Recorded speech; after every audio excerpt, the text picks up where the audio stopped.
All right, welcome back. This is week 6, video 1, and today we're going to talk about academic thresholds and academic metrics. Basically, it's the hard evidence. We talk about in the book Breaking into College that when applying to college, it's kind of like bringing your case to a jury. And the academic metrics, these numbers, are the hard evidence that you're presenting to the jury in the form of the admissions committee. And they want to know, have you cleared certain hurdles? And for universities, they differ, right? For some universities, the hurdles are higher, for others, they're lower. But at the end of the day, every college has some number, although not published, that they really look to have out of their incoming class. And for many students, this is the hardest fact about college admissions, is that at some level, you are reduced to numbers. That you are, in fact, looked at as somebody with a GPA, an SAT, and an ACT score. And what we try to do through this program, of course, is try to bring you out from behind those numbers to make your story come alive, because we know from previous experience that when you do that, you win. That when you make your story come alive beyond the numbers, you're more likely to get the acceptance letter from the college where you want to go. But from the academic metric standpoint, it is important to know that some schools effectively have a threshold that they're looking for, and that you need to know that in order for your story to ultimately get out there, for you even to be heard, you have to get past that first round review by the admissions committee. So trying to understand where that line is drawn for a lot of the schools is difficult, right? Trying to understand if they have a de facto, or in effect, a GPA cutoff by which they don't even consider you. And the reality is, many of them do. They, in effect, have a line by which they want everybody to clear when it comes to GPAs, SATs, ACT scores. So trying to decipher what exactly where that line is difficult, because the acceptance rates and the stats that you hear and you read about in large books and online are not the same for everybody. And we've talked about this before, right? That the acceptance rates that you see publicized are very different. Not everybody faces, for example, a 10% acceptance rate.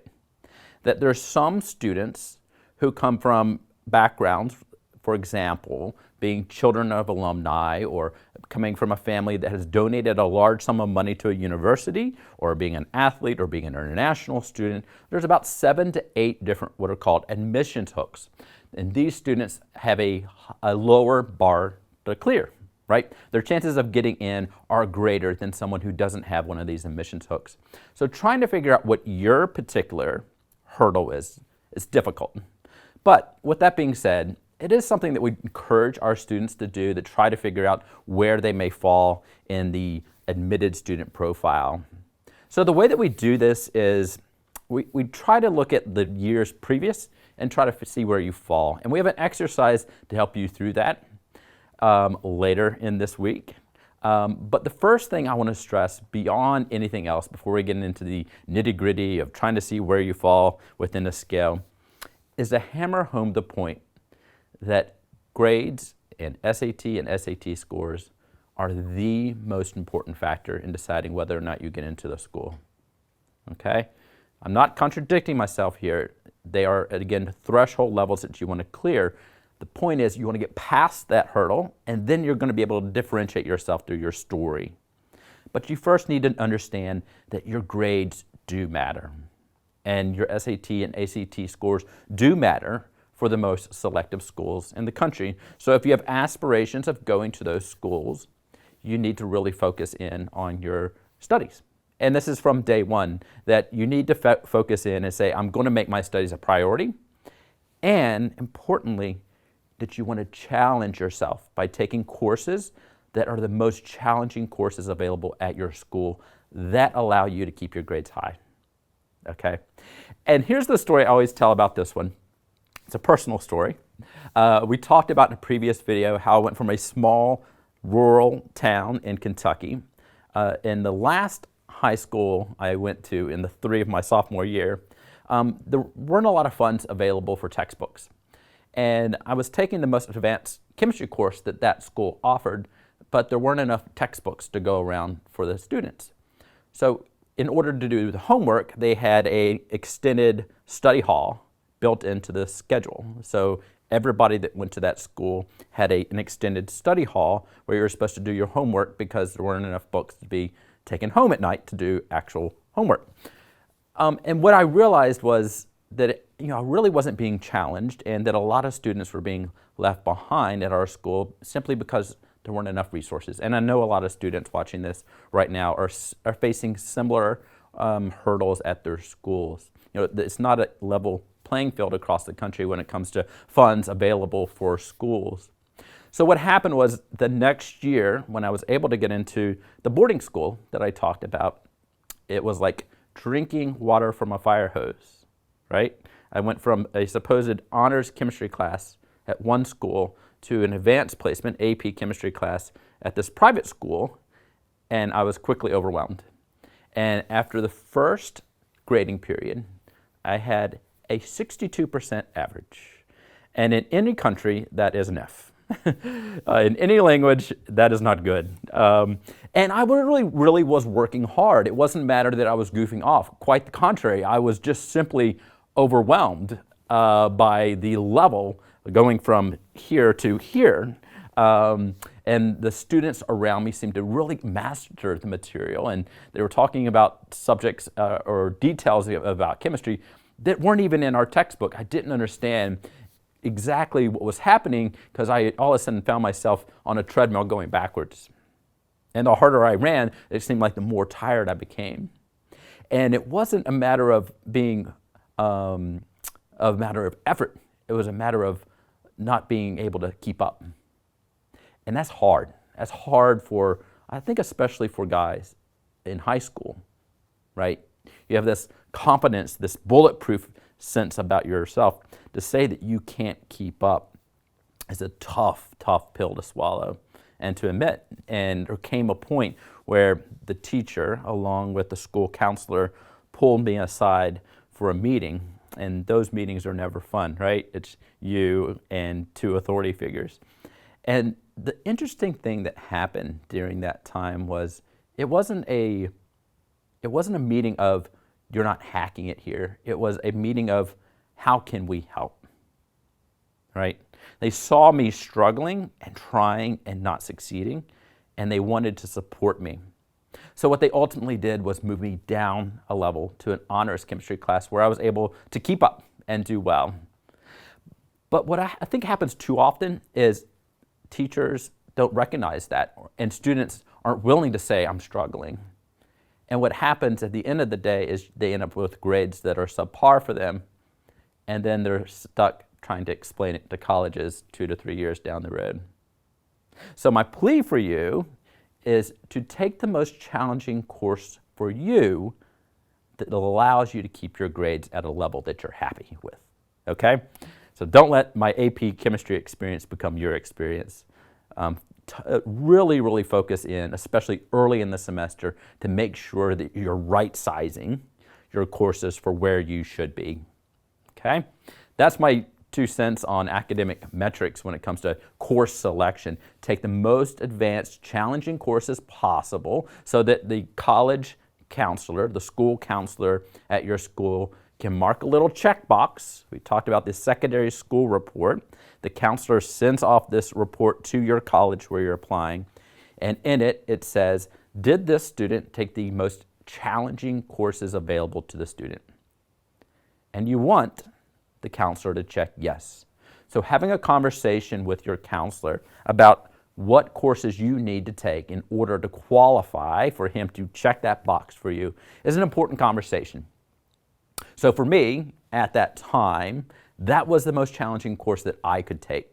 Subsequently, I was able to move back up into AP Chemistry, but having that conversation early on allowed me to also understand that my road was not diverting, right? I could easily get back on. It's just simply a matter of making sure everything is timed out in a way that you can make it palpable. Good word. So that's the course that you want to take, the route that you want to take in order to ultimately end up with a secondary school report that says, yes, indeed, this student has taken the most challenging courses available and has done well and well enough to qualify ultimately for an admissions spot at that school. The other thing that I want to stress at this time is we talked about the opening statement. I keep coming back to the opening statement because it is the cornerstone and the filter by which this whole program flows.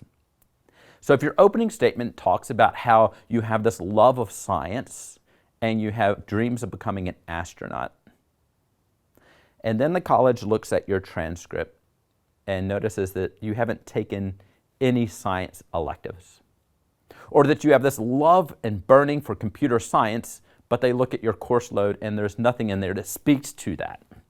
There's a misalignment there, right? They want to see that your course selection supports the story that you're telling in your essays, your teacher recommendations, and throughout your college application. So choosing your courses to back up and corroborate how you view the world and how you view yourself is important for this whole idea of building a case for admissions that pushes you forward. So take a look at your transcript now, if you're a senior, and see if that's true.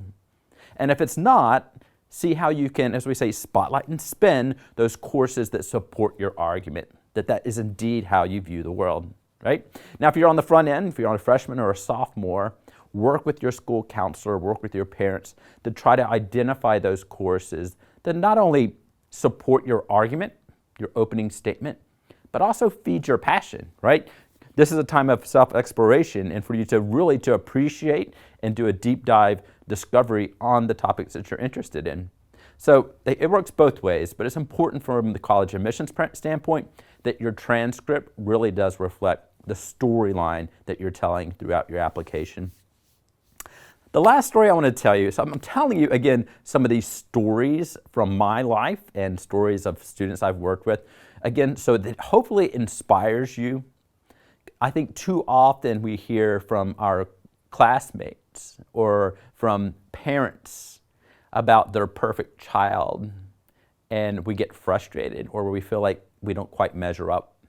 And by telling you my stories about how I stumbled and ended up okay, my hope is that it inspires you to step forward and say, I can do it too. So the story I'm going to tell you now is a story I touched on in an earlier video. It's when I ended up on the wrong dean's list, right? At universities, they have a dean's list, which is the list of students who are doing well. And then they have a second dean's list, and this is the list that the dean keeps of people being expelled from school. So I talked about this before, how I went and I basically chained myself to a chair in her waiting room until she would talk to me. And then I lobbied her about how I could turn my grades around. And what I did going forward was just that. It became this upward trend. And this is the story for so many students, especially in their freshman year of high school. You come in and all of a sudden your grades take a dip. This is the AP chemistry experience I had, but a lot of students experience this in their freshman year where all of a sudden they're not in middle school anymore. The course load is terrific, right? All of a sudden every single teacher has 30 minutes to an hour of homework every night and you have 6 teachers and you're doing other activities, so your grades tend to fall downward. The important thing is that you find your way back up, okay? So that by the end of the day, so that by the end of your senior year, that your grades are substantially higher. And then the story that you're able to tell is the story that I was able to tell law schools, and that is this upward trend. Is that yes, that my overall GPA may have been down here, but the storyline that I was able to focus on was everything from this point forward. Okay? That it's a story of persistence and moving forward and saying, yes, at this point, we were all struggling. And you almost make it as if, this is a time in which you're refining yourself, which is the reality for so many freshmen. And that this time here is where you should be really focusing in on, because you're not getting a freshman, right?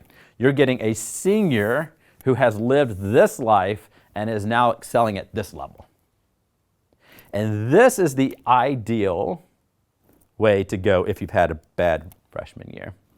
The harder thing to do, and this is where I get a lot of phone calls, and it happens a lot, especially in the junior and senior year. You'll have a student who's coming along here. Here's freshman, sophomore, junior, and senior year. They're floating along, and then all of a sudden there's a drop, and then sometimes it goes back up. Sometimes it goes way up, sometimes it goes back up to the level. We have to figure out how to explain this drop. And sometimes there's a very good reason for it. But the worst thing that people do is they just let this be the storyline, that their GPA is this, without directly addressing a drop. And when there's a substantial drop, they just assume the worst. So letting them know exactly what happened here is important because it's a question in their mind. And when people have questions, the answer for them is going to be no. A confused mind says no, right? So if an admissions committee sees, ooh, what happened here in the junior year, that was only a year ago, this happened, what kind of student am I getting? Am I getting this kind of student or this kind of student or that? I don't know. Take away the uncertainty by addressing it. And the question is, how far of a drop do you need to address? It depends. And this is where I really look to students to work with their school counselor. If it's a substantial drop, then you want to explain it. If it's a monetary, one class drop, then it can be easily ignored, especially if, for example, and this is where we'll see it with students who are, for example, very good in science. And then all of a sudden, you'll see like an English literature grade comes back. So you have a high, like a 3.9 GPA, and then they get a C+ in English literature. This person is applying to MIT, has aspirations of being a computer scientist, and really doesn't care if his sentences have verbs in them, right? I have a lot of friends like this. This is an easy story to tell, and it's consistent with your storyline. The harder problem are people who have a love of science. This is the storyline they want to tell. And then they end up with a biology grade that's the C+. And they have an overall 3.9 GPA. Okay?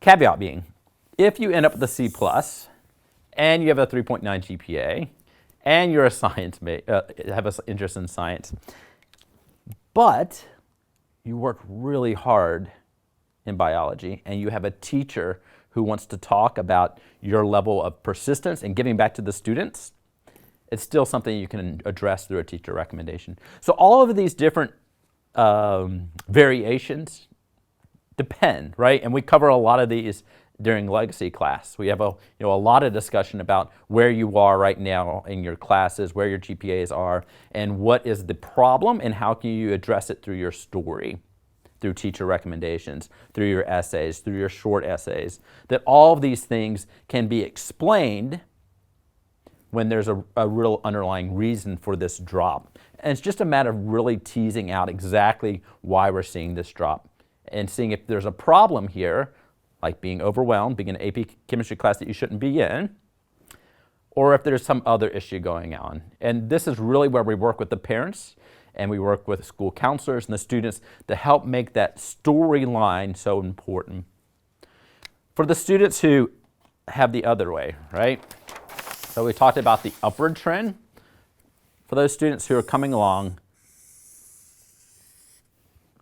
great freshman year, great sophomore year, junior year starts going down, senior year levels off at the bottom. This is a harder story to tell. The GPA will fall somewhere around here, right? So the question is this. When you read a book, you remember the first of the book and the end of the book. For college admissions officers, their focus is on the end of the book. They want to know what kind of student they're getting today. And what they're seeing is, we're getting a student whose GPA is here. And if that line is below their academic threshold, even though your overall GPA might be higher, you may not get the chance to tell your story. It's not all gloom and doom, okay? It's just simply a matter of recognizing, especially if you're in your senior year and you have this downward trend, that you need to double your efforts to try that, drive that GPA back up. And that while you may never get your GPA back up to this level, you have a terrific storyline to tell about the senior year of contribution. That during this time of so much activity that you're able to produce at this level. Okay? Very important points on the trends. So here we are right now talking about numbers. We started this program talking about that people are numbers obsessed. There's a certain level of focus that needs to come into play. The takeaway is you got to get over this certain hurdle on the numbers front in order to get your story out. So make sure you're over that hurdle. To clear hurdles, you don't have to jump way over them, right? Get over the hurdle in order to get yourself in the running, to get past that initial review of the admissions committee. Okay? In the next video, we're going to talk about SATs, ACTs, APs, IBs, LMNOPs. Next video.